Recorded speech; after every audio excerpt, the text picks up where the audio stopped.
Hello everybody, welcome back to another video, and guys, we got ratioed by Dijak again, yay!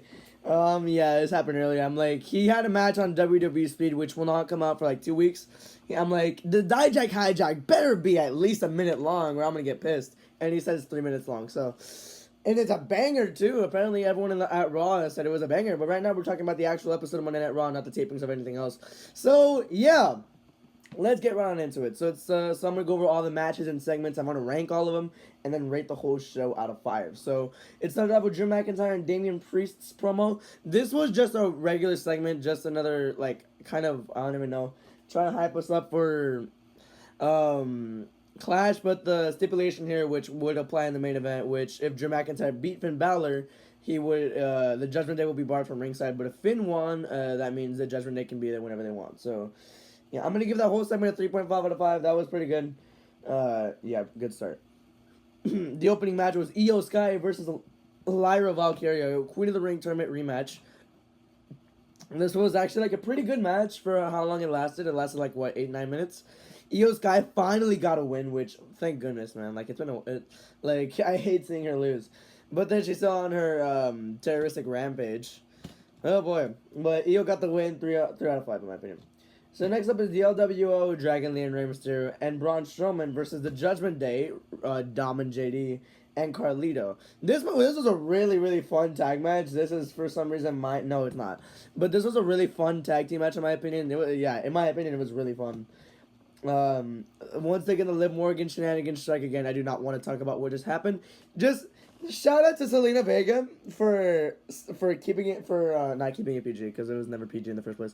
Shout out to Zelina Vega for helping us and for saving us from the Liv Morgan moment. I hope she gets a title shot, but I digress. The LWO and Braun Strowman got the win. Dragon Lee pinned Dom. I forgot who. Dom is back, by the way. 3.4 out of 5. This was a really good match. Next up was another great segment with Sami Zayn and Chad Gable. This is the best story WWE has right now, in my opinion. Once again, you have the tension of, is Otis going to turn on him? Are the Creed brothers going to come out? A lot of curiosity surrounding it. Otis' loyalty to Chad Gable, like, it's just all crazy. All cinema at this point, 4 out of 5. It's like the Bloodline 2.0, or it's like the Bloodline story all over again at this point, so 4 out of 5. Next up was Sami Zayn versus Otis. It was a squash match, 1.5 out of 5. Otis dominated, but then a distraction. Helluva Kick, 1.5 out of 5. Next up was Shayna Baszler and Zoe Stark versus the Unholy Union, squash, 1 out of 5. Baszler and Stark got the win. Next up was Braun Breaker versus Ilya Dragunov. That match was pretty good, in my opinion, to be honest with you. That was, the only reason why I was a little bit let down from that, the crowd was trash. The crowd was awful. I never want to see that crowd again. Toledo, Ohio, how dare you? That crowd was just so bad, in my opinion. It was still a good match, just I expected a little bit more out of these two. I expected the crowd to be more into it. It just disappointed for me. A little bit. I'm not saying it was bad at all, but like, 3.3 out of 5. Braun Breaker got the win, though. Badass. It's never good.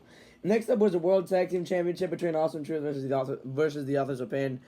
I did not expect Awesome Truth to retain at first. Just, I don't know. But, yeah, you had shenanigans. The New Day interfered, distracted AOP. R-Truth tried to cheat, but still a roll-up got the win. 2.2 out of 5. I mean, this World Tag Team Championship does not feel good at all. It does not feel prestigious at all. So, they need to improve with that. And then the main event was Drew McIntyre versus Finn Balor. If Drew McIntyre won, the Judgment Day would be barred from ringside. If Finn Balor won, the Judgment Day could be present at ringside. Drew McIntyre ended up getting the win. It was just a really good match, in my opinion. This was my match of the night for sure. Back and forth between Drew and Finn. And then the Judgment Day came out. More shenanigans. But Drew was able to overcome it and get the win. But now it just raises questions. Is Drew gonna retain, or is CM Punk gonna screw him? I don't know, but Drew got the win, 3.4 out of 5 in my opinion, and that was my match of the night. So about to rank these segments. Sami Zayn and Chad Gable's segment takes number 1, my highlight of the night. Once again, that's 3 straight Raws, I think, where it takes my highlight of the night. And Drew McIntyre and Damian Priest goes second. The match of the night goes third with Drew McIntyre and Finn Balor. The LWO and Braun Strowman versus Judgment Day and Carlito goes fourth. Braun Breaker versus Ilya Dragunov goes 5th. Io Sky versus Lyra Valkyria 6th. The World Tag Team Championship 7th, Sami Zayn versus Otis 8th, and the worst match of the night was Shayna Baszler and Zoe Stark versus the Unholy Union. Yeah, not a bad. Actually, it was really good. Really good go home show to what's it called? Clash of the Castle. Progress the story just a little bit to the point where okay, yeah, we just need to wait for Clash of the Castle at this point. But I'm excited for it. I'm really excited for that. This Raw was pretty good too. I'm gonna give it a 4 out of 5. Not too bad, but it was really good in my opinion. Second straight week where it goes 4 out of 5. So that's gonna do it for this video. Thank you all for watching, and just overall, just have a good day. Goodbye.